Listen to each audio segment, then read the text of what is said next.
Hi, today I'm going to be showing you how to reset the service notification on a 2008 Mercedes ML350.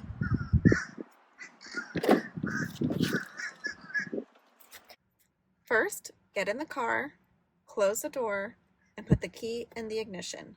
Turn it until it clicks one time, like so.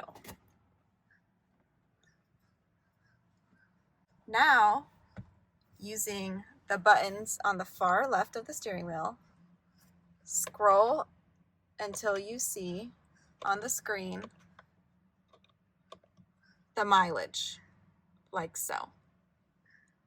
Once you see the mileage on your instrument cluster, you're going to want to press this button, the R button, 3 times very quickly, and you're going to hear a loud beep. Once you hear the beep, you're going to come back to your steering wheel. Using these arrows on the left side, scroll down, and the service menu pops up.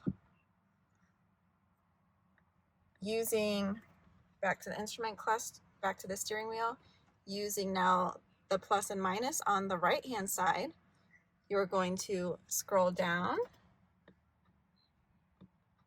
to confirmation. And your OK button is this button right here on your steering wheel. This is the OK button, and then this acts as the back button. So we're going to press OK on confirmation. And then you can click OK again for full service. Again, this is the OK button.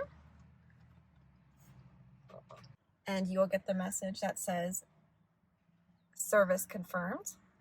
And that is how you reset the service indicator after you perform service on your car to get rid of that notification.